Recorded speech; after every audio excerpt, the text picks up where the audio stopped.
എല്ലാവർക്കും new gen math എന്ന YouTube ചാനലിലേക്ക് സ്വാഗതം. നമ്മളൊപ്പം 2 ദിവസമായിട്ട് ആ പ്രീവിയസ് ചോദ്യങ്ങൾ അല്ലെങ്കിൽ USSന്റെ മോഡൽ ചോദ്യങ്ങൾ നമ്മൾ പഠിച്ചുകൊണ്ടിരിക്കുകയാണ്.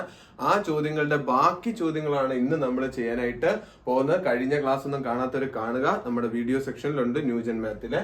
ഓക്കെ, അപ്പൊ ഇന്നത്തെ ചോദ്യം എന്താ ഇവിടെ തൊട്ടാണ്. What is the sum of the squares of the smallest positive integer? ആ വാക്ക് നോക്ക്, എന്താണ് സ്മാളസ്റ്റ് പോസിറ്റീവ് ഇന്റിജർ? അതുപോലെ മലയാള വാക്കൊക്കെ ചെറിയ പോസിറ്റീവ് പൂർണ്ണസംഖ്യ. അപ്പൊ മനസ്സിലാക്കാൻ മക്കളെ, ഇന്റിജർ എന്ന് പറഞ്ഞാൽ എന്താണ്, അല്ലെങ്കിൽ എന്താണ് പൂർണ്ണസംഖ്യ? ഇന്റിജർ ഇംഗ്ലീഷ് വാക്ക്, മലയാളം പൂർണ്ണസംഖ്യ. അപ്പൊ പൂർണ്ണസംഖ്യകളെ നിങ്ങൾക്കറിയാം, 0, 1, 2, 3, 4 അങ്ങോട്ട് പോകുന്ന സംഖ്യകളും അതോടൊപ്പം നെഗറ്റീവ് സംഖ്യകളായ -1, -2, -3 ഇങ്ങോട്ട് പോകുമ്പോൾ -4. ഈ എഴുതിയിരിക്കുന്നതാണ് എന്തെന്ന് പറഞ്ഞ ഇന്റിജർ അല്ലെങ്കിൽ പൂർണ്ണസംഖ്യകൾ എന്ന് പറയുന്നത്. ആ പൂർണ്ണസംഖ്യയിൽ എന്ത് ഉൾപ്പെടുന്നുണ്ട്? 0 ഉണ്ട്. ഇങ്ങോട്ടുള്ളത് പോസിറ്റീവ് പൂർണ്ണസംഖ്യ അല്ലെങ്കിൽ പോസിറ്റീവ് ഇന്റിജറും, ഈ 0ത്തിന്റെ ഇങ്ങോട്ടുള്ള ഭാഗം നെഗറ്റീവ് ഇന്റിജേഴ്സ് എന്ന് മനസ്സിലാക്കാൻ പറ്റും. അപ്പൊ ഇവിടുത്തെ ചോദ്യം എന്താണ്? Sum of squares of the. അപ്പൊ എന്തുകൂടെ കണ്ടുപിടിക്കണം? സ്ക്വയർ കണ്ടുപിടിക്കണം എന്ന് മനസ്സിലാക്കുക. ഏറ്റവും ചെറിയ പോസിറ്റീവ് പൂർണ്ണസംഖ്യയുടെയും ഏറ്റവും വലിയ നെഗറ്റീവ് പൂർണ്ണസംഖ്യയുടെയും വർഗം കണ്ടുപിടിക്കണം. അപ്പൊ ഒന്നാമത്തെ ചോദ്യം മനസ്സിലാക്കുക, ഏതാണ് സ്മാളസ്റ്റ് പോസിറ്റീവ് ഇന്റിജർ? ഏറ്റവും ചെറിയ പൂർണ്ണസംഖ്യ. അതുകൊണ്ട് ഈ എഴുതിയിരിക്കുന്നതിനകത്ത് ഏറ്റവും ചെറിയ പൂർണ്ണസംഖ്യ, പോസിറ്റീവ് പൂർണ്ണസംഖ്യ എന്ന് പറയുമ്പോൾ ആരാ മക്കളെ? ഏറ്റവും ചെറുതാണ്. ചെറുതെടുക്കാൻ നേരത്ത് പോസിറ്റീവ് ആയിരിക്കണം. അപ്പൊ ആരാണ്? ഏറ്റവും സ്മാളസ്റ്റ് പോസിറ്റീവ് ഇന്റിജർ, ഏറ്റവും ചെറിയ പോസിറ്റീവ് പൂർണ്ണസംഖ്യ ഏതാണ് മക്കളെ? 1 എന്ന ആൻസർ കിട്ടി. അപ്പൊ ഒന്നാമത്തിന്റെ ഉത്തരം കിട്ടി, 1 ആണ്. ഏറ്റവും ചെറിയ പോസിറ്റീവ് പൂർണ്ണസംഖ്യ എന്ന് പറഞ്ഞാൽ ആരാണ്? 1. ആ 1ന്റെ എന്തെടുക്കണം എന്ന് പറഞ്ഞിട്ടുണ്ട്? വർഗം അല്ലെങ്കിൽ സ്ക്വയർ. അതിന്റെ കൂടെ എന്ത് കൂട്ടണം? നെഗറ്റീവ്. വേണ്ട, ഏറ്റവും വലിയ നെഗറ്റീവ് പൂർണ്ണസംഖ്യ, ഏറ്റവും വലുത് നോക്ക്. ഏറ്റവും വലിയ നെഗറ്റീവ് പൂർണ്ണസംഖ്യ എന്ന് പറഞ്ഞാൽ 1 ആണ്, -1. ഈ -4 എന്ന് പറയുമ്പോൾ ചെറുതാ. അപ്പൊ ഏറ്റവും വലിയ നെഗറ്റീവ് പൂർണ്ണസംഖ്യ, ഏറ്റവും വലിയ ബിഗ്ഗസ്റ്റ് നെഗറ്റീവ് ഇന്റിജർ ആരാ? -1 ആണ്. അപ്പം ഈ അടുത്ത സംഖ്യ എന്താണ്? -1. അതിന്റെ എന്താണ് എടുക്കേണ്ടത്? വർഗം എടുക്കണം. ഈ രണ്ടിന്റെയും വർഗത്തിന്റെ എന്താ കണ്ടുപിടിക്കേണ്ടത്? സം അല്ലെങ്കിൽ തുക എന്ന് പറയുമ്പോൾ ഇതിന്റെ ഇടയിൽ ഒരു പ്ലസും കൂടെ ഉണ്ട്. ഇതാണ് നമുക്ക് കണ്ടുപിടിക്കാൻ ഉണ്ടായിരുന്നത്. 1ന്റെ സ്ക്വയർ എത്ര മക്കളെ? 1 പ്ലസ് -1ന്റെ സ്ക്വയർ എന്ന് വെച്ചാൽ എന്തർത്ഥം? -1 ഇൻറ്റു -1. -1ന്റെ സ്ക്വയർ എന്ന് വെച്ചാൽ എന്തർത്ഥം? -1 ഇൻറ്റു -1. മൈനസും മൈനസും കൂടെ ഗുണിച്ചാൽ എന്തായി മാറും? പ്ലസ്. 1ഉം 1 കൂടെ ഗുണിച്ചാൽ എന്തായി മാറും? 1. അപ്പൊ ഇതിന്റെ ഉത്തരം എന്ത് തന്നെയാണ്? 1 തന്നെയാണ്. +1 അല്ലെങ്കിൽ 1 എന്ന് പറയുമ്പോൾ ഇതെല്ലാം കൂടെ ചെയ്തു വരുമ്പോൾ ഉത്തരം എന്ത് കിട്ടും? 2 ആണ് ഈ ചോദ്യത്തിന്റെ ആൻസർ. അപ്പൊ ഓപ്ഷൻ ഈ 2 ആയിരുന്നു ആൻസർ എന്ന് പറയുന്നത്. ഓക്കെയാണ്. അപ്പൊ ഈ ചോദ്യം എല്ലാം ഞാൻ ചെയ്ത് കാണിച്ചിട്ടുണ്ട്, മനസ്സിലാക്കുക. ഈ സംഖ്യകളെ വിളിക്കുന്ന പേരാണ് ഇന്റിജർ. എന്തുവാ? ഇന്റിജർ അല്ലെങ്കിൽ പൂർണ്ണസംഖ്യ. അതിൽ പോസിറ്റീവ് പൂർണ്ണസംഖ്യ ഉണ്ട്, നെഗറ്റീവ് പൂർണ്ണസംഖ്യകളും ഉണ്ട്. അപ്പൊ ഈ ചോദ്യത്തിന്റെ ആൻസർ എത്രയാണ്? 2.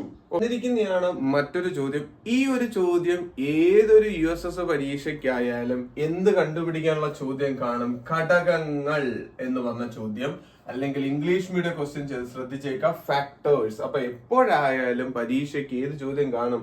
ഘടകങ്ങൾ കണ്ടുപിടിക്കാൻ അല്ലെങ്കിൽ ഫാക്ടേഴ്സ് കണ്ടുപിടിക്കാൻ. അപ്പൊ ഈ റൂട്ടിനകത്ത് കൊടുത്തിരിക്കുന്ന, ഈ വർഗമൂലത്തിനകത്ത് കൊടുത്തിരിക്കുന്ന ഈ സംഖ്യകളുടെ, ഇതൊരു വലിയ സംഖ്യയാണല്ലോ, ആ സംഖ്യയുടെ എന്താണ് ചോദിച്ചേക്കുക? ഘടകങ്ങൾ കണ്ടുപിടിക്കാനാണ് ചോദിച്ചേക്കുന്നത്. ഇത് കുറച്ച് പേര് പഠിച്ചു കാണത്തില്ല, അവരിതാ ഇപ്പം കണ്ടുപിടിച്ചോ. എങ്ങനെയാണ് ഫാക്ടർ അല്ലെങ്കിൽ ഘടകങ്ങൾ കണ്ടുപിടിക്കാൻ ചോദിച്ചു കഴിഞ്ഞാൽ ഫസ്റ്റ് ആ സംഖ്യ എടുത്ത് എഴുതണം. റൂട്ടിനകത്ത് ഏത് സംഖ്യയാണ്? 2⁴, സംശയമൊന്നുമില്ലല്ലേ, ഇൻറ്റു 3�6, ഇൻറ്റു. ഇനി ഒരു കാര്യം ശ്രദ്ധിക്കുക മക്കളെ, റൂട്ടിനകത്ത് കിടക്കുന്നത് ഈ 4 എന്ന് പറഞ്ഞ സംഖ്യ എന്തല്ല? പ്രൈം നമ്പർ അല്ലെങ്കിൽ അഭാജ്യ സംഖ്യ അല്ല. അപ്പൊ ഫസ്റ്റ് ചിന്തിക്കണം, നമ്മുടെ റൂട്ടിനകത്ത് കിടക്കുന്ന നമ്പേഴ്സ് ഏതാണോ നോക്കണം. പ്രൈം നമ്പർ ആണോ അല്ലെങ്കിൽ അഭാജ്യ സംഖ്യ ആണോ എന്ന് നോക്കണം. അഭാജ്യ സംഖ്യകൾ ഏതൊക്കെയാണ് നിങ്ങൾക്കറിയാം? ഏറ്റവും ചെറിയ അഭാജ്യ സംഖ്യ 2, 2 കഴിഞ്ഞാൽ പിന്നെ ഏതാ? 3, 3 കഴിഞ്ഞാൽ പിന്നെ ഏതാ? 5, 5 കഴിഞ്ഞാൽ 7, 7 കഴിഞ്ഞാൽ ഏതാണ്? 11. ഇവരിൽ ആരെങ്കിലുമേ എവിടെ ആകാവൂ? ഈ റൂട്ടിനകത്ത് ആവാവൂ. അല്ലാത്തവൻ വന്നാൽ ഇതുപോലെ 4 വന്നാൽ അവനെ ഏതുപോലെ ആക്കണം? ഇവരുടെ ആരെങ്കിലും രൂപത്തിലോട്ട് മാറ്റണം. ഓർത്തേ, അപ്പൊ റൂട്ടിനകത്ത് വരുന്ന സംഖ്യകൾ ആരെ ആകാവൂ? ഈ പറയുന്ന ആളുകളെ ആകാവൂ. അല്ലാത്തത് വന്നിട്ടുണ്ടെങ്കിൽ അവനെ മാറ്റണം. അപ്പൊ ഈ 4നെ നമുക്ക് എങ്ങനെ എഴുതാം മക്കളെ? ചിന്തിച്ചു നോക്ക്. 4നെ നമുക്ക് എങ്ങനെ എഴുതാം? 2 സ്ക്വയർ എന്ന് എഴുതിക്കൂടെ? അപ്പൊ ഈ 4ന് പകരം നമുക്ക് എന്ത് കൊടുക്കാം? 2 സ്ക്വയർ. അപ്പൊ 4ന് പകരമാണ് ഞാൻ 2 സ്ക്വയർ കൊടുത്തത്. 4 മാറി 2 സ്ക്വയർ ആയി. പക്ഷെ ഈ റേസ് ടു 8 ഉണ്ടല്ലോ, അപ്പൊ എന്താ ഹോൾ റേസ് ടു എന്തും കൂടെ വരും? 8ഉം കൂടെ വരും. ഓക്കെയാണ്, ഇത്രയും മനസ്സിലായി. അപ്പൊ അടുത്ത സ്റ്റെപ്പിൽ എന്ത് സംഭവിക്കും? റൂട്ട് 2⁴ ഉണ്ടെന്നറിയാം, ഇൻറ്റു 3⁶ ഉണ്ടെന്നറിയാം, ഇൻറ്റു ഇങ്ങനെ വന്നാൽ എന്ത് സംഭവിക്കും നിങ്ങൾക്കറിയാം? ഈ 2ഉം 8ഉം കൂടെ ഗുണിക്കും. 2ഉം 8ഉം കൂടെ ഗുണിച്ചാൽ 16. 2 എന്താകും? 16. ഇനിയും ഉണ്ട് ഒരു സ്റ്റെപ്പും കൂടെ ഓർത്തോണം. ഇവിടെ 2⁴ ഉണ്ട്, ഇവിടെ 2⁻16 ഉണ്ട്. അപ്പൊ ഈ 16ഉം 4ഉം കൂടെ കൂട്ടി എന്തെഴുതാം? 2⁻20 എന്ന് എഴുതാൻ പറ്റും. ഇൻറ്റു എത്ര? 3�6. ഓക്കെയാണ്. ഇത്ര എഴുതാൻ നിങ്ങൾ പഠിച്ചെങ്കിൽ അടുത്ത ഉത്തരം മനസ്സിലാക്കുക. റൂട്ട് 2⁻20ഉം റൂട്ട് 3⁻6ഉം ഇങ്ങനെ വിഭജിച്ച് എഴുതാനായിട്ട് പറ്റും. റൂട്ട് 2⁻20 എത്ര എന്ന് ചോദിച്ചാൽ നിങ്ങൾ ചിന്തിക്കുക, ഇവിടെ 20 എണ്ണം ഉണ്ട്. 20ന്റെ പകുതി പറ. 20ന്റെ പകുതി എത്രയാണ്? 10. അപ്പൊ ഉത്തരം എന്താ? 2⁻10 ഇൻറ്റു ഇതെത്രയാണ്? 3�6 ആണ്. 6ന്റെ റൂട്ട് ചോദിച്ചാൽ 6ന്റെ പകുതി പറയണം, 3⁻3 എന്ന് പറയണം. ഓക്കെയാണ്. ഇനി നമ്മുടെ ചോദ്യം എന്താണ്? ഘടകങ്ങൾ എത്ര എന്നാണ് ചോദ്യം. ഘടകങ്ങൾ കണ്ടുപിടിക്കാൻ എന്താ? ഇവൻ കണ്ടോ 10, അവനെ കൂട്ടിപ്പറ 11. അടുത്തവൻ കണ്ടോ 3, അവനെ കൂട്ടിപ്പറ 4. ഇവര് തമ്മിൽ ഗുണിക്കുക എന്ന് പറയുമ്പോൾ ഉത്തരം 44. അപ്പൊ എത്ര ഘടകങ്ങളുണ്ട് മക്കളെ? 44 ഘടകങ്ങളുണ്ട്. അപ്പൊ ആൻസർ ഈസ് 44. കണ്ടല്ലോ. അപ്പൊ ഇങ്ങനെയാണ് എന്ത് കണ്ടുപിടിക്കുന്ന? ഘടകങ്ങൾ അല്ലെങ്കിൽ ഫാക്ടേഴ്സ് കണ്ടുപിടിക്കുന്ന സ്റ്റെപ്പ് എല്ലാം ഞാൻ എഴുതി കാണിച്ചിട്ടുണ്ട്. ഇതുപോലെ ആക്കി എടുക്കണം.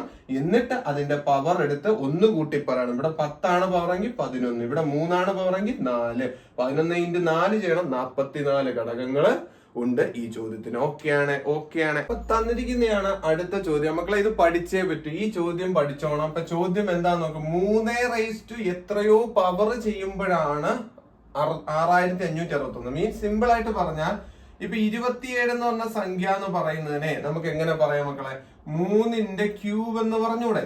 3 × 3 × 3 ആണ് എന്ത്? 27 എന്ന് പറയുമ്പോ ഈ 3ന് പകരം ഇവിടെ എത്ര ആണെന്ന് അറിഞ്ഞൂടാ. കണ്ടോ, എക്സ് എന്നാ കൊടുത്തിരിക്കുന്നത്. അപ്പം ഈ എക്സ് കണ്ടുപിടിച്ചിട്ട് എന്ത് ചെയ്യണം? ഈ എക്സിന്റെ അവിടെ ഇട്ട് കൊടുക്കുമ്പോഴുള്ള ഉത്തരമാണ് നമുക്ക് വേണ്ടത്. അപ്പൊ നമുക്ക് ചെയ്യേണ്ടത് ഈ 3 എത്ര പവർ ആണ് ഇതെന്ന് ചെയ്യണം. അതിനു വേണ്ടി ഒന്നുമില്ല. 65 61 എന്ന സംഖ്യയെ ഇതുപോലെ 3 കൊണ്ട് അങ്ങ് ഹരിച്ചാൽ മതി. 3 കൊണ്ട് ഡിവൈഡ് ചെയ്യണം. അപ്പൊ നോക്ക്, 3ന് എത്ര പ്രാവശ്യം? 6. 3ഉം 2ഉം 6. പിന്നെ എത്ര പ്രാവശ്യം? 5. ഒരു വട്ടേ ഉള്ളൂ 5. ബാക്കി എത്ര ഉണ്ട്? ഒരു വട്ടം 3 വന്നു കഴിഞ്ഞാൽ ബാക്കി 2 ഉണ്ട്. അപ്പൊ 26. 8ഉം 3ഉം 24 ഉണ്ട്. പിന്നെ 21. വേണ്ട, ഇത്രയും വരുമല്ലേ? കണ്ടോ, സിമ്പിൾ ആയിട്ട് നിങ്ങൾ ഡിവൈഡ് ചെയ്ത് നോക്കിയാൽ മതി. തിരിച്ച് ഇതേ സംഖ്യ 3 കൊണ്ട് ഡിവൈഡ് ചെയ്യുമ്പോൾ 7ഉം 3ഉം 21 വരും എന്നറിയാം.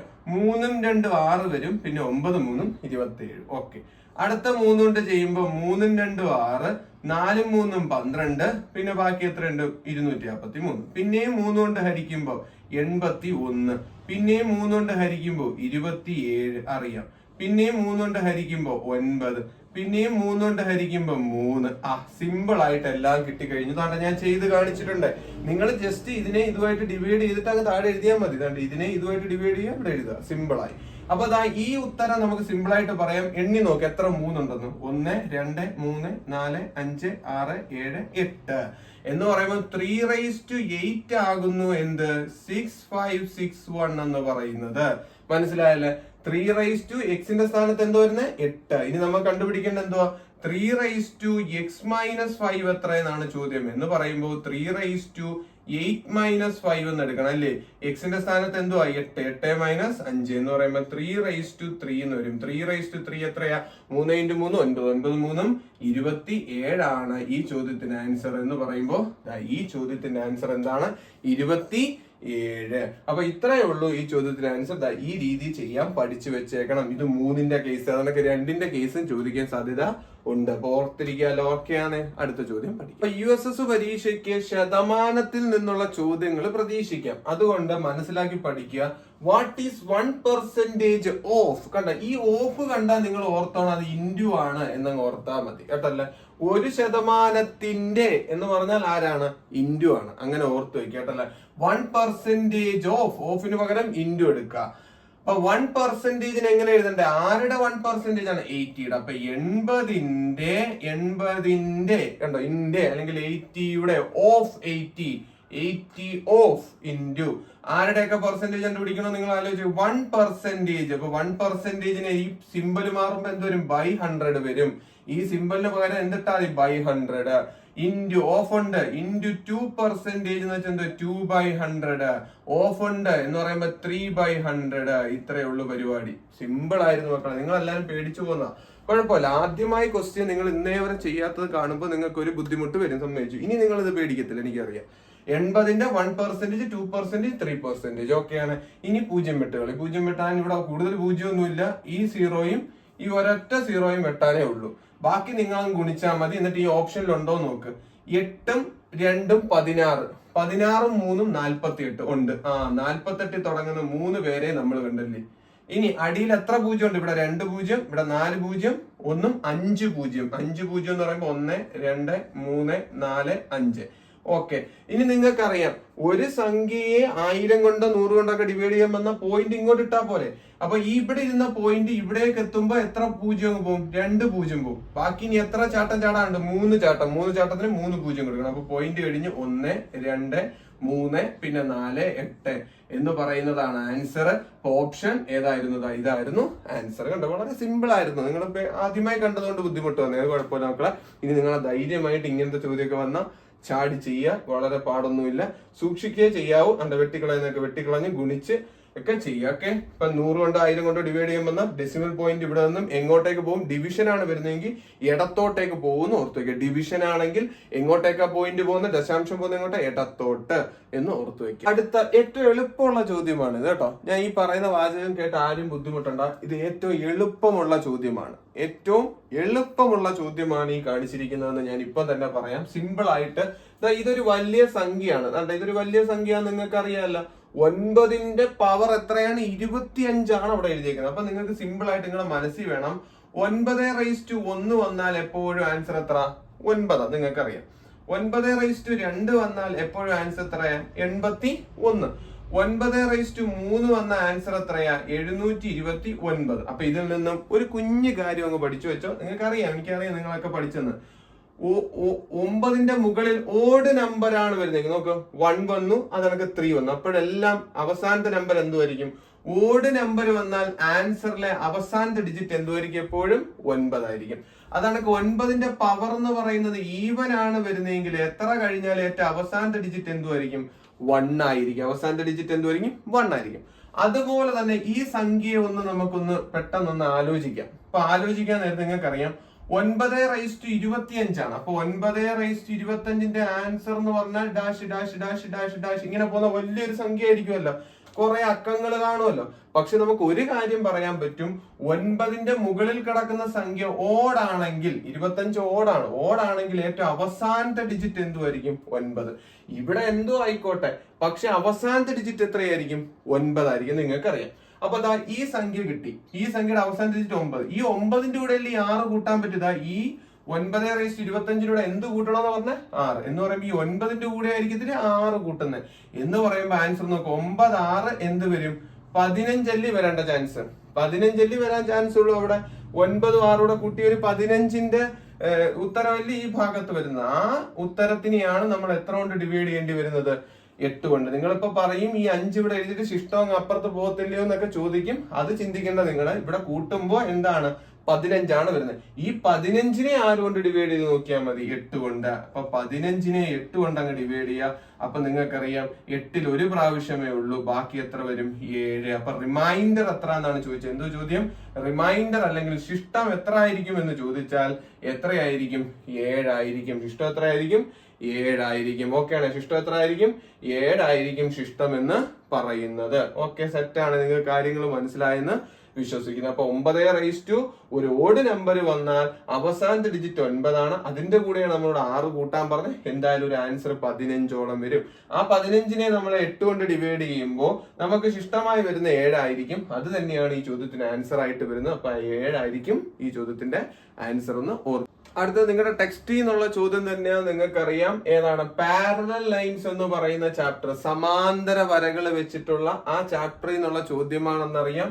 നമുക്ക് കണ്ടുപിടിക്കേണ്ടത് ആംഗിൾ BEG ആണ്. BEG എന്ന് പറയുന്നത് ഈ ആംഗിൾ ആണ് നമ്മൾ കണ്ടുപിടിക്കാൻ ഉള്ളത്. BEG ആണ് കണ്ടുപിടിക്കാൻ ഉള്ളത്. ഇവിടെ 25 ഡിഗ്രി, ഇവിടെ 25 ഡിഗ്രി തന്നിട്ടുണ്ട്. പിന്നെ കുറച്ച് ഹിന്റുകൾ തന്നിട്ടുണ്ട്. EB യുടെ നീളവും EG യുടെ നീളവും ED യുടെ നീളവും ഈക്വൽ ആണ് എന്ന് അവർ പറഞ്ഞിട്ടുണ്ട് കേട്ടല്ലേ. EB EG ED എന്തുവാണ്, ഈക്വൽ ആണെന്ന് പറഞ്ഞിട്ടുണ്ട്. അപ്പൊ നമ്മൾ കണ്ടുപിടിക്കേണ്ട BEG എന്ന് പറഞ്ഞാൽ ഇവിടുത്തെ ആംഗിൾ ആണ് കണ്ടുപിടിക്കേണ്ട. മക്കളുമാരെ, നിങ്ങൾക്ക് എല്ലാവർക്കും അറിയാം ഈ ആംഗിളിന്റെയും അതോടൊപ്പം ഇവിടുത്തെ ആംഗിളിന്റെയും പ്രത്യേകത എന്താണ് നിങ്ങൾക്കറിയാം. ഇങ്ങനെ രണ്ട് പാരലൈൻ വരച്ചാൽ അതിനകത്ത് ഇങ്ങനെ ഒരു ചരിഞ്ഞ വര ഇങ്ങനെ മുറിച്ചു പോയാൽ ഇവിടെ ഉണ്ടാവുന്ന ആംഗിൾ തന്നെയായിരിക്കും ഇവിടെ ഉണ്ടാവുന്നത്. അതിനൊരു പേരുണ്ടല്ലോ, മറുകോൺ. എന്തുവാണ് ആ പ്രത്യേകത? മറുകോൺ എന്ന് വിളിക്കും. എന്തെന്ന് വിളിക്കും? മറുകോൺ എന്ന് വിളിക്കും. അല്ലെങ്കിൽ ഇംഗ്ലീഷ് മീഡിയക്കാർക്ക് വേണ്ടി ഓൾട്ടർനേറ്റ് ആംഗിൾ എന്ന് വിളിക്കും. എങ്ങനെയാണ് ഓൾട്ടർനേറ്റ് ആംഗിൾ? എന്തായിരിക്കും നമ്മൾ പഠിച്ചത്? ഈക്വൽ ആയിരിക്കും, തുല്യമായിരിക്കും. അതുകൊണ്ട് ഇവിടെ 25 ഡിഗ്രി വന്നപ്പോ ഇസഡ് പോലെ പഠിക്കാൻ പറഞ്ഞിട്ടില്ല. ഇസഡ് എന്ന അക്ഷരം പോലെ ഓർത്തിരുന്നാൽ മതി. ഇവിടുത്തെ ആംഗിളും ഇവിടുത്തെ ആംഗിളും എന്തുമായിരിക്കും? ഈക്വൽ. അപ്പൊ ഇസഡ് ആംഗിൾ ആണ് ഏതെന്ന് ഓർത്തിരിക്കുക, മറുകോൺ അല്ലെങ്കിൽ ആൾട്ടർനേറ്റ് ആംഗിൾ. ഇസഡ് പോലെ കണ്ടോ, ഇസഡ് പോലെ കണ്ടോ, ഞാൻ കാണിച്ചു തന്നിട്ടുണ്ട്. അപ്പൊ ഇവിടെ 25 ആണെങ്കിൽ നേരെ ഇവിടുത്തെ ആംഗിൾ എത്ര വരും? 25 ഡിഗ്രി. അതുപോലെ നിങ്ങൾ നോക്കുന്നുണ്ട്, ഈ രണ്ട് ലൈനിന്റെ ഇടയിലുള്ള ആംഗിൾ ആണ് ഇത്. അപ്പൊ ഇവിടെ 25 വന്നാൽ നേരെ ഇവിടെയും എന്ത് വരും? 25 ഡിഗ്രിയും കിട്ടും. ഓക്കെ, അത്രയും മനസ്സിലാക്കാൻ യാതൊരു ബുദ്ധിമുട്ടുമില്ല. ഏതനുസരിച്ച് മറുകോൺ അനുസരിച്ച്. അപ്പൊ ഇനി നിങ്ങൾ ചിന്തിച്ചു നോക്കുക, ഈ ഹിന്റ് എന്തിനാ തന്നിരിക്കുന്നത് നോക്ക്. EB EG ED ഈക്വൽ ആണെന്നാ പറഞ്ഞേക്കുന്നത്. ഈ ട്രയാങ്കിൾ ചിന്തിക്കുക. ഈ ട്രയാങ്കിൾ ഏതൊക്കെയുണ്ട്? EB is equal to ED എന്ന് പറയാൻ പറ്റും. ഏതൊക്കെയാ? EB എന്ന് പറയുന്നത് ഈ സൈഡും, അതാണെങ്കിൽ ED എന്ന് പറയുന്നത് ഏതാ? ഈ സൈഡും. ഈ രണ്ട് സൈഡും എന്താണ്? ഈക്വൽ ആണ്. ഈ രണ്ട് സൈഡും ഈക്വൽ ആണെങ്കിൽ ഓപ്പോസിറ്റ് വരുന്ന ആംഗിളുകളും ഈക്വൽ ആണ്. അപ്പൊ ചിന്തിച്ചു നോക്ക്, EBക്ക് ഓപ്പോസിറ്റ് 25 വന്നാൽ EDക്ക് ഓപ്പോസിറ്റ് ഇവിടുത്തെ ആംഗിളും എന്ത് വരും മക്കളെ? 25 ഡിഗ്രിന്ന് വരും. കണ്ടോ? അതിനു വേണ്ടിയാണ് ഈ ഹിന്റ് തന്നിരുന്നത്. മനസ്സിലായേ? അപ്പൊ ഈ പോയിന്റ് E ആണെന്ന് അറിയാമെങ്കിൽ ഇനി ഇവിടുത്തെ ആംഗിൾ എത്ര വരും മക്കളെ? ഇവിടെ 25 കൂടെ എത്ര വന്നു? 25 50 വന്നാൽ ബാക്കി ഇവിടെ എത്ര ഡിഗ്രി വരും? 130 ഡിഗ്രി. അത് കഴിഞ്ഞു. ഇനി തിരിച്ച് താഴത്തതായി ഈ ത്രികോണം ഒന്ന് നോക്കിയാണ്. ഈ ത്രികോണത്തിൽ ഏതൊക്കെ സൈഡ് ഈക്വൽ ആണ്? EG is equal to ED ആണ്. EGയും EDയും ഈക്വൽ ആണ്. നോക്ക്, ഈ ലെങ്ത് അറിയാലോ, ഇതാരാ? ED. കണ്ടല്ല, EG ആരാ? ഈ ലെങ്ത് ആണ് EG. ഈ രണ്ട് സൈഡും ഈക്വൽ ആണ്. ഈ രണ്ട് സൈഡ് ഈക്വൽ ആണെങ്കിൽ ഇതിന് ഓപ്പോസിറ്റ് വരുന്ന ഈ ആംഗിളും ഈ സൈഡിന് ഓപ്പോസിറ്റ് ഇവിടുത്തെ ആംഗിൾ എത്രയായിരിക്കും? ഇവിടുത്തെ ആംഗിൾ എത്രയായിരിക്കും? 25 ഡിഗ്രി ആയിരിക്കും. 25 കൂടെ 50 കഴിഞ്ഞിട്ട് ബാക്കി ഇവിടെ എത്രയുണ്ട്? 130 ഡിഗ്രി ഉണ്ട്. എത്രയുണ്ട് അവിടെ? 130 ഡിഗ്രി. അപ്പൊ നടുക്കത്തെ ആംഗിൾ ഈ ഒരു പോയിന്റിന് ചുറ്റുമുള്ള ആംഗിൾ കൂട്ടി എത്ര വരും? 360. അപ്പൊ ഇവിടെയും ഇവിടെയും കൂടെ കൂട്ടി എത്ര ഉണ്ട്? 260 ആയി. 130 കൂട്ടി 260. 260 വന്നാൽ ഇവിടുത്തെ ആംഗിൾ ബാക്കി എത്ര വരും മക്കളെ? 100 ഡിഗ്രി ആയിരിക്കും ഇവിടെ വരുന്നത്. എന്ന് പറയുമ്പോൾ ഓപ്ഷൻ 100 ഡിഗ്രിയാണ്. ഏതെന്ന് പറയുന്ന ആംഗിൾ BEG എത്ര ഡിഗ്രിയാണ്? 100 ഡിഗ്രിയാണ്. കണ്ടുപിടിച്ചത് നിങ്ങൾക്ക് മനസ്സിലായെന്ന് വിശ്വസിക്കുന്നു. അപ്പൊ ഇത്രയേ ഉള്ളൂ ഈ ഒരു പടം ചെയ്യാനായിട്ട്. കണ്ടല്ലോ? അപ്പൊ ആദ്യമേ ഈ രണ്ട് ആംഗിൾ കണ്ടുപിടിച്ചു, പിന്നെ ഈ രണ്ട് ആംഗിൾ കണ്ടുപിടിച്ചു, ബാക്കി ഇവിടെ 130 വരും, ഇവിടെ 130. ഒരു പോയിന്റിന് ചുറ്റുമുള്ള 3 ആംഗിൾ കൂട്ടി എത്ര വരാവും? ഒരു പോയിന്റിന് ചുറ്റുമുള്ള 3 ആംഗിൾ കൂട്ടി എത്ര വരാവും? 360. അതുകൊണ്ട് ഇവിടെ 130 വന്നപ്പോ ബാക്കി ഇനി എത്ര വരൂ? 100. അതുകൊണ്ട് ഇവിടുത്തെ ആംഗിൾ എത്ര? 100 ഡിഗ്രി. USSന്റെ മോഡൽ പരീക്ഷ ചോദിച്ചാൽ മറ്റൊരു ചോദ്യമാണ് ഇത്. 3 angles in a triangle. ഒരു ത്രികോണത്തിലെ 3 കോണുകളാണ് ഏതൊക്കെ? 3 കോണുകളാണ് ½ x 1/2x. അപ്പൊ നിങ്ങൾക്കറിയാം, നിങ്ങൾക്കറിയാം ഒരു ത്രികോണത്തിൽ ഈ 3 ആംഗിളൂടെ കൂട്ടിയാൽ എത്ര എന്ന് നിങ്ങൾക്കറിയാം? 180 ഡിഗ്രി എന്ന് നിങ്ങൾക്ക് അറിയാം. എന്ന് പറയുമ്പോ ഈ 1/2 എക്സിനെ നിങ്ങൾക്ക് എഴുതാൻ പറ്റും x/2. സംശയമൊന്നുമില്ലല്ലോ. ആ x/2 എന്ന് പറഞ്ഞ ആംഗിളിനോട് ഏത് കൂട്ടണം? x എന്ന ആംഗിൾ കൂട്ടണം. അതിനോട് എന്ത് കൂട്ടണം? 1/2 നമുക്ക് എങ്ങനെ എഴുതാം? 3ന്റെ പകുതി എന്ന് എഴുതാം. സംശയമുണ്ടോ? ഇത് എന്തെങ്കിലും ഡൗട്ട് ഉണ്ടോ? ആർക്കും കാണത്തില്ലായിരിക്കും. 1/2 നമുക്ക് എങ്ങനെ എഴുതാം? 3ന്റെ പകുതി എന്നല്ലേ 1/2 ആണ്. അപ്പൊ ഇത് 3 കൂടെ കൂട്ടിയാൽ എത്ര വരും മക്കളെ? 180. നമ്മളോട് ചോദിച്ചേക്കുന്നത് എന്താണ്? നിങ്ങളൊന്ന് നോക്കിയാണ് what is the smallest angle? ഇതിനകത്ത് സ്മോളസ്റ്റ് ആംഗിൾ ഇവനാണെന്ന് അറിയാലോ. ഇവൻ കണ്ടുപിടിക്കണമെങ്കിൽ ആരെ കിട്ടണം? എക്സ് കിട്ടണം. നിങ്ങൾ ഇത് നോക്കുമ്പോൾ നിങ്ങൾക്കറിയാം, ഈ സൈഡ് കൂട്ടണമെങ്കിൽ ഇത് ഫ്രാക്ഷൻ, പക്ഷെ ഇവിടെ ഒന്നുമില്ല. അപ്പൊ ഇവിടെ ഒന്നുമില്ലെങ്കിൽ ഇവിടെ ഉണ്ടാക്കാൻ വേണ്ടി ഇവിടെ എന്ത് ചെയ്തു? ഒരു 2 കൊണ്ട് ഡിവൈഡ് ചെയ്തിട്ട് ഇവിടെ 2 കൊണ്ട് ഗുണിച്ചാൽ പ്രശ്നം ഉണ്ടാവുമോ? ഇല്ല. നോക്ക്, ഈ 2 വെട്ടിപ്പോയാൽ ആര് തന്നെ? എക്സ് തന്നെ. അപ്പൊ ഇവിടുത്തെ എക്സിന് യാതൊരു മാറ്റവും ഇപ്പോഴും സംഭവിച്ചിട്ടില്ല. എന്തോ ഞാൻ ചെയ്ത?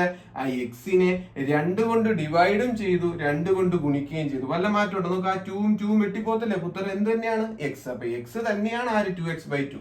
ഒരു മാറ്റവും ഇല്ല. ഇനി നമുക്ക് കൂട്ടാൻ പറ്റും. എന്തുകൊണ്ടാണ്? ഇവിടെയും 2, ഇവിടെയും 2, ഇവിടെയും 2. അപ്പൊ എന്ത് ചെയ്താൽ മുകളിലുള്ള എല്ലാം കൂടെ കൂട്ടുക. മുകളിലെല്ലാം കൂടെ കൂട്ടിയ 3x-ഉം 2x-ഉം 5x-ഉം ഒന്നും 6x.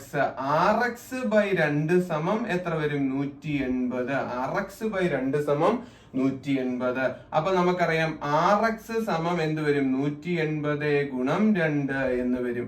എന്ന് പറയുമ്പോ 6x സമം എത്ര വരും? 360. അപ്പൊ x സമം എന്ത് വരും? 360/6. അപ്പൊ എക്സ് സമം 360-നെ 6 കൊണ്ട് ഡിവൈഡ് ചെയ്താൽ നിങ്ങൾക്ക് എല്ലാവർക്കും അറിയാം എത്ര തന്നെയാണ്? 60 ഡിഗ്രി. അപ്പൊ നിങ്ങൾ ചോദിച്ചാണ് എന്താണ് ചോദ്യം? സ്മാളസ്റ്റ് ആംഗിൾ, ഏറ്റവും ചെറിയ കോൺ. ചെറിയ കോൺ ഏതായിരുന്നു മക്കളെ? നോക്കടാ, ഏറ്റവും ചെറിയ കോൺ ഏതാ? x/2 ആണ്. ഏറ്റവും ചെറിയ കോൺ ആരാ? x/2 ആണ്. എന്ന് പറയുമ്പോ എക്സ് ആരാ? 60. അപ്പൊ x/2 എന്ന് പറയുമ്പോ ആരായിരിക്കും? 30 ഡിഗ്രിയാണ് ആൻസർ. എന്ന് പറയുമ്പോ 30 ഡിഗ്രിയാണ് ആൻസർ. ചിലവര് ചാടിക്കൊണ്ടുപോയി ഏത് മാർക്ക് ചെയ്യാൻ ചാൻസ് ഉണ്ട്? 60 അല്ല ആൻസർ. 60 ആരാ? എക്സ്. നമ്മളോട് ചോദിച്ചിരിക്കുന്ന ചെറിയ കോൺ. ചെറിയ കോൺ ആരാ? 1/2 എക്സ്. എക്സിന്റെ പകുതി എത്ര? 30 ഡിഗ്രി. അപ്പൊ ഈ ചോദ്യത്തിന് ആൻസർ എത്രയായിരുന്നു? 30 ഡിഗ്രിയാണ് ആൻസർ. ഓക്കെ ആണ്, സെറ്റ് ആണ്. വീഡിയോ ഇഷ്ടപ്പെടുകയാണെങ്കിൽ ലൈക്ക് ചെയ്യുക. നിങ്ങളുടെ കമന്റുകളും, നിങ്ങൾ കുറെ ദിവസമായിട്ട് ഈ 2 ക്ലാസ്സിൽ ഒരുപാട് പേര് കമന്റ് ചെയ്യുന്നുണ്ട്. ഞാൻ കാണും, നിങ്ങൾക്ക് വേണ്ടിയുള്ള വീഡിയോസ് വന്നുകൊണ്ടേയിരിക്കും. ഞാൻ സപ്പോർട്ട് തന്നുകൊണ്ടേയിരിക്കും. എനിക്ക് പറ്റുന്ന അത്രയും കാര്യങ്ങൾ ഞാൻ ചെയ്തു ഇരിക്കും എന്ന് ഉറപ്പ് നൽകിക്കൊണ്ട് അടുത്ത ചോദ്യത്തിലേക്ക് പോകും. അപ്പൊ ഈ തന്നിരിക്കുന്ന ചോദ്യം വളരെ എളുപ്പമായിരുന്നു. പക്ഷെ എളുപ്പമായിട്ട് ഇത് ചെയ്യണമായിരുന്നെങ്കിൽ നിങ്ങൾക്ക് ഒരു സമവാക്യം അറിഞ്ഞിരിക്കണമായിരുന്നു. ഇതിപ്പോ സ്ക്വയർ ആണ് കണ്ടുപിടിക്കേണ്ടതെന്ന് അറിയാം. ഒരു സ്ക്വയർ ആണ്. The diagonal of a square is 12 centimetre. ഒരു സ്ക്വയറിന്റെ എന്താ തന്നിരിക്കുന്നത്? ഡയഗണൽ. അപ്പൊ ഒരു സ്ക്വയർ ഉണ്ട്. ഈ സ്ക്വയറിന്റെ എന്തോ തന്നിരിക്കുന്നത്? ഡയഗണൽ. ഡയഗണൽ എത്ര തന്നേക്കുന്നത്? 12 ആണെങ്കിൽ അതിന്റെ ഏരിയ അല്ലെങ്കിൽ മലയാളം പരപ്പളവ് കണ്ടുപിടിക്കണം. അപ്പൊ നിങ്ങൾക്കറിയാം, ഒരു സ്ക്വയറിന്റെ കേസ് ഏരിയ കണ്ടുപിടിക്കാൻ നിങ്ങൾ പഠിച്ചു വെച്ചേക്കുന്ന ഇക്വേഷൻ എന്ന് വെച്ചാൽ സൈഡ് ഇൻറ്റു സൈഡ് മാത്രമേ നിങ്ങൾക്ക് ഓർമ്മയുള്ളൂ, അല്ലെങ്കിൽ നിങ്ങൾ പഠിച്ചിട്ടുള്ളൂ. പക്ഷെ നിങ്ങൾക്ക് ഈ സമവാക്യം കൂടെ അറിയണമായിരുന്നു. ഒരു ചതുരത്തിന്റെ പരപ്പളവ് കണ്ടുപിടിക്കാൻ, ഒരു സമചതുരത്തിന്റെ, ഒരു സ്ക്വയർ അല്ലെങ്കിൽ സമചതുരത്തിന്റെ പരപ്പളവ് കണ്ടുപിടിക്കാൻ സൈഡ് ഇൻറ്റു സൈഡ് അല്ലെങ്കിൽ വശം ഗുണം വശത്തിന് പകരമായിട്ട് ഒരെണ്ണം കൂടെ പഠിച്ചു വെച്ചേക്കുക. Half into D square. D എന്ന് ഉദ്ദേശിക്കുന്നത് വികർണമാണ്. ഡി എന്ന് ഉദ്ദേശിക്കുന്ന വികർണം അല്ലെങ്കിൽ ഡയഗണൽ. അപ്പൊ ഈ ഡി ആരാണെന്ന് ചോദിച്ചാൽ എന്തുവാണ് മക്കളെ? വികർണം അല്ലെങ്കിൽ ഡയഗണൽ. അപ്പൊ ഹാഫ് ഇൻറ്റു ഡി സ്ക്വയർ ചെയ്താലും എന്തിന്റെ പരപ്പളവ് കിട്ടും? സ്ക്വയറിന്റെ പരപ്പളവ് കിട്ടും. എന്ന് പറയുമ്പോ ഏരിയ പറ. Area A is equal to 1/2 into D എത്ര മക്കളെ? ഈ ചോദ്യത്തിൽ ഡി എത്ര? 12. 12ന്റെ സ്ക്വയർ ചെയ്യണം. എന്ന് പറയുമ്പോൾ പറ, 12ന്റെ സ്ക്വയർ എത്ര? 144. 144ന്റെ പകുതി. 144ന്റെ പകുതി എത്ര? 72. അപ്പൊ ഈ ചോദ്യത്തിന്റെ ആൻസർ എത്രയായിരുന്നു? 72. കണ്ടോ, ഇങ്ങനെ പെട്ടെന്ന് ഈ സമവാക്യം അറിയുന്നവർക്ക് ചെയ്യായിരുന്നു. അല്ലാത്തവർ കുറെ ബുദ്ധിമുട്ടി കാണുമെന്ന് മനസ്സിലാക്കുന്നു. ഓക്കെയാണ്. അപ്പൊ ഇത് പഠിച്ചോണേ. അപ്പൊ എല്ലാ വീഡിയോസും കണ്ടു പഠിക്കണം. എന്നാൽ മാത്രമേ ഇതുപോലത്തെ കുഞ്ഞു കുഞ്ഞു ടിപ്പുകൾ കിട്ടത്തുള്ളൂ. അപ്പൊ എല്ലാരും കാണുക, പഠിക്കുക, നല്ല മാർക്ക് സ്കോർ. മക്കളെ, അടുത്ത ചോദ്യം ഇതായിരുന്നു. ഡെസിമൽ രൂപത്തിൽ എഴുതണം. അതാണ്ട് ഇതെല്ലാം കൂടെ കൂട്ടിക്കിട്ടുന്ന ഉത്തരം ഈ കൊടുത്തിരിക്കുന്ന ദശാംശ രൂപത്തിൽ അല്ലെങ്കിൽ ഡെസിമൽ ഫോമിൽ ഏതെന്നാണ് ചോദ്യം. കേട്ടല്ല? അപ്പൊ ഇതെല്ലാം കൂടെ കൂട്ടിക്കിട്ടുന്ന ഉത്തരം ഈ കൊടുത്തിരിക്കുന്നതിൽ ഏതെന്നാണ് ചോദ്യം. അപ്പൊ ഈ കൂട്ടുന്നത് എങ്ങനെയാന്ന് ഞാൻ പറഞ്ഞുതരാം. എളുപ്പ വഴിയുണ്ട്. വാ, എല്ലാം ട്രിക്കല്ലേ നമ്മുടെ കയ്യില്. അപ്പൊ 1/2 കൂടെ എന്ത് കൂട്ടണം? 1 എന്ത് കൂട്ടണം? 4 എന്ന് എഴുതിയാൽ പോരെ. 2 സ്ക്വയർ എന്ന് വെച്ചാൽ 4 അല്ലേ? യെസ്. പ്ലസ് 1/2 ക്യൂബ് എന്ന് ഉദ്ദേശിക്കുന്നത് എന്ത്? 2 ക്യൂബ് എത്ര? 8 കൂട്ടണം. പ്ലസ് എന്ത് ചെയ്യണം? 1/16 കൂട്ടണം. ഇതിന്റെ ഉത്തരമാണ് നമുക്ക് വേണ്ടത്. എളുപ്പ വഴി എന്നാ പിടിച്ചോ, നിങ്ങൾ ഓർത്തു വെച്ചേക്ക. ഇവിടെ 2 കിടക്കുന്നോണ്ട് ഇതിന്റെ ഉത്തരം നിങ്ങൾക്ക് അറിയാം ആരാന്ന്. അത് വിട്ടേക്ക്, അങ്ങനെയൊന്നുമല്ല. നമ്മൾ ഈ 2നെ 100, 1000, 10,000 ഒക്കെ ആക്കാൻ പോവാ. ഈ 2നെ 100 ആക്കണമെങ്കിൽ അല്ലെങ്കിൽ 10 ആക്കണമെങ്കിൽ ഇൻറ്റു എന്ത് ചെയ്താൽ മതി? 5. അപ്പൊ ഇവിടെ ഒരു 5 കൊണ്ട് ഡിവൈഡ് ചെയ്താൽ, മുകളിലും ഒരു 5 കൊണ്ട് ഡിവൈഡ് ചെയ്താൽ ഇതിനകത്ത് യാതൊരു മാറ്റവും ഉണ്ടാകത്തില്ല. ഓക്കെയാണ്. അപ്പൊ ഇവിടെ യാതൊരു മാറ്റവും ഇല്ല. നോക്കിയാണ്. അപ്പൊ അതിന്റെ ആ ഒരു സംഖ്യ നമുക്കൊന്ന് എഴുതി വെക്കാം. 5/10 കണ്ടോ, കണക്ക് മാറി. അപ്പൊ 1/2 ഞാൻ എങ്ങനെ മാറ്റി? 5/10. മാറ്റം ഉണ്ടോ? 5ന്റെ ഡബിൾ ആണ് 10, മീൻസ് 1/2 തന്നെയാണ്. അപ്പൊ എന്താ ചെയ്തെന്ന് മനസ്സിലായി. അപ്പൊ ഇവിടെ ഡെസിമലും ആക്കാൻ വേണ്ടി, എളുപ്പത്തിന് വേണ്ടി, ദശാംശം ആക്കാൻ വേണ്ടി അടിവശത്ത് എന്ത് കൊണ്ടുവന്നു? 10 കൊണ്ടുവരാൻ വേണ്ടി 5 കൊണ്ട് ഗുണിച്ചു, 5 കൊണ്ട് ഗുണിച്ചു. ഓക്കെ, അവിടെ ചേഞ്ച് ഒന്നുമില്ല. 5/10 പ്ലസ്. ഇനി നോക്കി, ഇവിടെ നമുക്ക് 4നെ 10 ആക്കാൻ പറ്റൂല, പക്ഷെ 4നെ 100 ആക്കാൻ പറ്റും. അതിനുവേണ്ടി ഞാൻ എന്ത് കൊണ്ട് ഗുണിച്ചാൽ മതി? 25 കൊണ്ട് ഇവിടെയും ഗുണിക്കുന്നു, 25 കൊണ്ട് മുകളിലും ഗുണിക്കുന്നു. മുകളിലും താഴെയും ഒരുപോലെ ഗുണിച്ചു കഴിഞ്ഞാൽ യാതൊരു മാറ്റവും കണക്കിന് വരുന്നില്ല. അതുകൊണ്ട് 25 എന്തെന്ന് എഴുതാം? ആ കണക്കിന് 25 എനിക്ക് എങ്ങനെ എഴുതാം? 100 എന്ന് എഴുതാം. പ്ലസ്. അപ്പൊ അടുത്ത ചോദിക്കും, സാറേ ഇത് എങ്ങനെയാ ചെയ്യേണ്ടത്? 8 ആണെങ്കിൽ നിങ്ങൾ ഓർത്ത് വെച്ചേക്കാം, 125 കൊണ്ട് ഗുണിക്കുമ്പോൾ അത് 1000 ആയി മാറുന്നു. 125 കൊണ്ട് ഗുണിക്കുമ്പോൾ 1000. അപ്പൊ 8നെ എത്ര കൊണ്ട് ഗുണിക്കണം? 125. അപ്പൊ കണക്ക് എന്തായി വരുന്നു? 125/8 മാറി അത് എന്തായി മാറുന്നു? 1000. കേട്ടല്ലോ. അപ്പൊ 8നെ ഏതുകൊണ്ട് ഗുണിച്ചാൽ 1000 കിട്ടുന്നതെന്ന് ഓർത്ത് വെച്ചേക്ക്, 125 പ്ലസ്. അടുത്തത് ഓർത്ത് വെച്ചേക്കാം, 16നെ 625 ഗുണിച്ചാൽ അത് 10,000 ആയി മാറും. എന്തായി മാറും? 10,000. അപ്പൊ അതും ഓർത്ത് വെച്ചേക്കാം. അപ്പൊ താഴെ ഒരു 625, മേലെ ഒരു 625. മേലെ 625 വരുമ്പോ 625 എന്ത് വന്നു? 10,000. എന്ത് വന്നു? 10,000.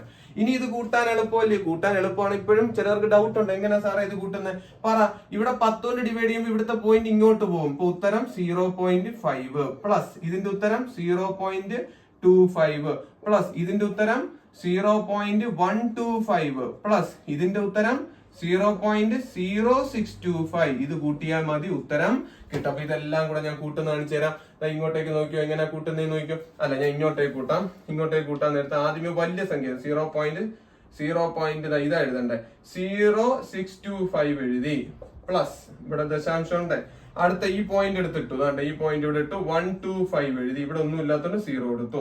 അടുത്ത 0.25 എന്നിട്ട് ഒന്നും ഇല്ലാത്തോണ്ട് 0 ഇട്ടു. അവസാനമായിട്ട് 0.5 ഇടണം. 0.5 ഒന്നും ഇല്ലാത്തോണ്ട് സീറോസ് വാരി ഇട്ടു. എല്ലാം കൂടെ കൂട്ടുക, മീൻസ് ഇവിടെ ഒന്നും ഇല്ലാത്തോണ്ട് 0 ഇട്ടു. പറ. 5 വരും. 5 2 7 വരും. 6 2 8 5 13 വരും. ശിഷ്ടം 1. 5 2 7 1 8 1 9. ഉത്തരം എന്ത് വന്നു? 0.9375 ആണ് ആൻസർ, അല്ലെങ്കിൽ ഓപ്ഷൻ 3 ആണ് ആൻസർ. കേട്ടോ. അപ്പൊ ഇതാണ് ഇതിന്റെ എളുപ്പ വഴി. പല രീതിയിലും പലരും പറയും, പക്ഷെ ഇതാണ് ഏറ്റവും എളുപ്പമെന്ന് എനിക്ക് തോന്നിയത്. അപ്പൊ ഇത് പഠിച്ചു വെച്ചേക്കാം. വളരെ സിമ്പിൾ ആണ്. ഇത് യഥാർത്ഥത്തിൽ എവിടെ നിന്ന് ചോദിച്ചു എന്ന് ചോദിച്ചാൽ 6ാം ക്ലാസ്സിലെ ടെക്സ്റ്റില് ഇതുണ്ട് മക്കളെ. പോയൊന്ന് നോക്കിയാൽ മതി. ഇങ്ങനത്തെ കണക്കുകളുണ്ട്, പഠിക്കുക. ഓക്കെ ആണ്. അപ്പൊ ഇതെങ്ങനെയാ ചെയ്തത് നിങ്ങൾക്ക് മനസ്സിലായെന്ന് വിശ്വസിക്കുന്നു. അതിൻ്റെതായിട്ടുള്ള ലൈക്കും കമന്റും ഒക്കെ നിങ്ങൾ ഇട്ടാൽ എനിക്ക് നന്നായിട്ട് മനസ്സിലാവും. നിങ്ങളുടെ അഭിപ്രായങ്ങൾ എനിക്ക് അറിയാൻ ആഗ്രഹമുണ്ട്. ഞായറാഴ്ച നടന്ന USS പരീക്ഷയ്ക്ക്, USS മോഡൽ പരീക്ഷ, ആരും തന്നെ ആ വീഡിയോ അല്ലെങ്കിൽ ആ ഒരു പരീക്ഷയ്ക്ക് പോയ ആരും തന്നെ ചെയ്യാത്ത ചോദ്യം ഇത് തന്നെയാണ്. ഏറ്റവും കൂടുതൽ എന്റെ വീഡിയോ ഇപ്പൊ കാണാനിരിക്കുന്ന ഒരു കാത്തിരുന്ന ചോദ്യം ഇതാണ്. ഇതിന്റെ ആൻസർ എങ്ങനെ സാർ കണ്ടുപിടിക്കുന്നത്? അല്ലേ, അതല്ലേ നിങ്ങൾക്ക് അറിയണ്ടേ? അപ്പൊ നോക്കിയോ, എങ്ങനെയാ കണ്ടുപിടിക്കുന്നതെന്ന് ഞാൻ പറഞ്ഞുതരാം. വളരെ സിമ്പിൾ ആണ്. നോക്കിയോ, ഇതാണ് നിങ്ങൾ ആദ്യമേ സ്പോട്ട് ചെയ്യേണ്ടത്. നിങ്ങൾക്കറിയാം ബിയുടെ വാല്യൂ എന്തെന്ന് തന്നിട്ടുണ്ട്? C⁴ എന്ന് തന്നിട്ടുണ്ട്. ഓക്കെ ആണ്. ബിയുടെ വാല്യൂ എന്തെന്ന് തന്നിരിക്കുന്നു? C⁴ എന്ന് തന്നിരിക്കുന്നു. അത് ആദ്യമേ അവിടെ നിൽക്കട്ടെ. എന്നിട്ട് സിയുടെ വാല്യൂ എന്താണെന്ന് നോക്കും മക്കളെ. സിയുടെ വാല്യൂ എന്താണ്? A⁴. അപ്പൊ സിക്ക് പകരമായി ഞാൻ എന്ത് കൊടുക്കും? A⁴. ഇപ്പൊ ബിക്ക് യാതൊരു മാറ്റവും ഇല്ല. ഈ സിക്ക് പകരം എന്ത് കൊടുക്കുന്നു? A⁴b the whole raised to ആരുണ്ട്? അപ്പോഴും A ഉണ്ട്. മനസ്സിലായല്ലേ? ഈ സിക്ക് പകരം എന്ത് കൊടുത്തു? A⁴b. ഇങ്ങനായി എന്ന് പറയുമ്പോൾ ബിയുടെ വാല്യൂ എന്ത് തന്നെ വരും? A⁴. ഇങ്ങനെ വന്നാൽ എന്താ പ്രത്യേകത നിങ്ങൾക്കറിയാം? 2³ the whole squareന്റെ അർത്ഥം എന്ത്? 2⁻³ 3 ഗുണിച്ച് 6 എന്ന് എഴുതും. അതുപോലെ A⁴b the whole raised to A വന്ന എന്താണ്? A⁴b the whole raised to A വന്നാൽ ഇത് തമ്മിൽ ഗുണിക്കുക. അപ്പൊ ഒന്ന് വൃത്തിക്ക് എഴുതാം. A⁴ab എന്ന് എഴുതി. തെറ്റില്ലല്ലോ. ഇത്രയും നിങ്ങൾക്കറിയാം. അപ്പൊ നമ്മൾ ഇതും ഉപയോഗിച്ചു കഴിഞ്ഞു. ഇനി നമുക്ക് അപ്പൊ ഇത് ഉപയോഗിക്കണ്ടേ? നോക്ക്. എക്ക് പകരം എന്തുപയോഗിക്കാം? B⁻c. അപ്പോഴും ഇവിടെ ബി തന്നെ. B = എക്ക് പകരം എന്ത് കൊടുക്കുന്നു? B⁻c. ഈ എക്ക് പകരം എന്ത് കൊടുക്കുന്നു? B⁻. അപ്പൊ ഈ എക്ക് പകരം എന്ത് കൊടുക്കുന്നു? B⁻c. അപ്പൊ B⁻c the whole raised to ആരുണ്ട്? AB ഉണ്ട് അവിടെ. അത് പോയിട്ടില്ലേ? ഓക്കെ. അപ്പൊ B = നോക്ക് B⁻. ഇത് തമ്മിൽ വന്നാൽ എന്ത് ചെയ്യണം? ഇവര് തമ്മിൽ ഗുണിക്കണം. അപ്പം AB യുടെ കൂടെ സിയും കൂടെ ഗുണിച്ചാൽ ABC എന്ന് വരും. അപ്പൊ നിങ്ങളൊന്ന് ചിന്തിച്ചു നോക്കിയാണ് മക്കളെ, ഇതിന്റെ മുകളിൽ ഒന്നും കാണുന്നില്ല, ഇതിന്റെ മുകളിൽ ഒന്നും ഇല്ലെങ്കിൽ അതിന്റെ അർത്ഥം എത്രയാ? 1. അപ്പൊ നോക്ക്, ഇവിടെയും b1, ഇവിടെ b(abc). അപ്പൊ നിങ്ങൾക്ക് അറിയാം abc-യുടെ വാല്യൂ എന്തിന് ഈക്വൽ ആണ് മക്കളെ? 1-ന് ഈക്വൽ ആകുന്നു. ഇവിടെ b1, ഇവിടെ b(abc). അപ്പൊ നിങ്ങൾ പഠിച്ചിട്ടുണ്ട് ഈ രണ്ട് പവറും എന്ത് തന്നെയാണ്? ഒന്ന് തന്നെയാണ്. അപ്പൊ abc-യുടെ വാല്യൂ എന്താണ്? 1 എന്ന് പറയുന്നതാണ് ഈ ചോദ്യത്തിന്റെ ആൻസർ. എല്ലാം ഞാൻ വൃത്തിക്ക് ഇവിടെ എഴുതിയിട്ടിട്ടുണ്ട്. വീഡിയോ ഇഷ്ടപ്പെട്ടാൽ ലൈക്ക് ചെയ്യുക, ഷെയർ ചെയ്യുക. ഏറ്റവും കൂടുതൽ ആഗ്രഹിക്കുന്ന ആളുകൾ, ഈ ചോദ്യം പഠിക്കാൻ ആഗ്രഹിക്കുന്ന ഒരുപാട് പേരുണ്ടായിരുന്നു. അതുകൊണ്ട് ഇവർക്കെല്ലാം അയച്ചു കൊടുക്കുക, മക്കളെ പഠിക്കാൻ പറ. ഇത്രേ ഉള്ളൂ ഈ സ്റ്റെപ്പ്. ഇനി ഇങ്ങനത്തെ ഒരു ചോദ്യം വന്നാൽ ഞെട്ടാതെ സിമ്പിളായി ചെയ്യാനായിട്ട് ശ്രമിക്കുക. ഓക്കെ ആണ്, മനസ്സിലായല്ലോ? ഓക്കെ, ശരി എന്നാ. അപ്പൊ ഇതുപോലത്തെ വീഡിയോസ് നമ്മുടെ ന്യൂജൻ മാത്ത് എന്ന് പറയുന്ന ചാനലിൽ വരിക, ഓടി വരിക, കാണുക, പഠിക്കുക, നല്ല മാർക്ക് സ്കോർ ചെയ്യുക, USS ക്രാക്ക് ചെയ്യുക.